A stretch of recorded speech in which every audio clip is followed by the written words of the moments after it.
Chinese officials, especially Beijing Olympic organizers, are there, and the Chinese media is going to cover the event even live on CCTV.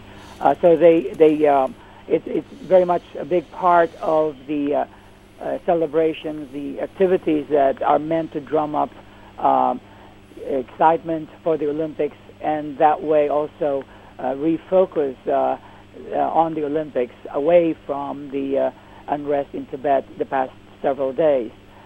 The Beijing officials reject the calls for an Olympic boycott, and they say that the Olympics is a celebration of harmony, a celebration of athletic excellence, and that any attempts to disrupt or politicize the Games go against the Olympic spirit. Stephen?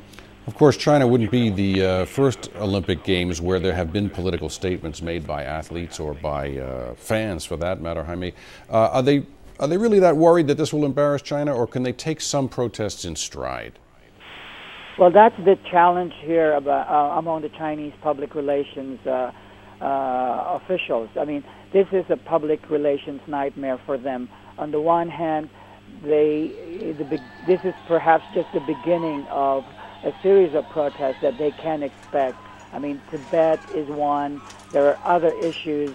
There are other political groups, especially overseas, who are well organized and tenacious and are bent to put their respective causes on the agenda in the light of the upcoming Olympics.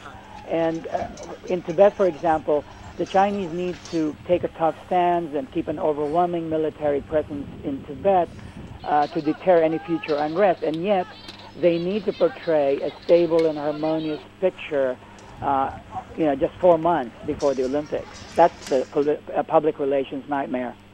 Jaime, we enjoyed your earlier reporting on the torch itself, and as you probably know, the route, when the torch goes by, if you're along that route, it's an extremely moving experience, and it does build excitement toward the Summer Games, even when it's first leaving Mount Olympus there.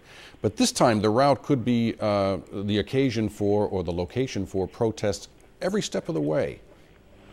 That is exactly one headache that the Chinese organizers face. It could be in London, it could be in a few other cities before the torch relay reaches China. And even in China, it's still a headache for the local officials to ensure that there will be no so-called untoward incidents. For example, yes, how can they possibly prevent an individual or a group of them along the route who may just do some kind of protest, even if just symbolic? And so that remains a big challenge for the Chinese Olympic organizers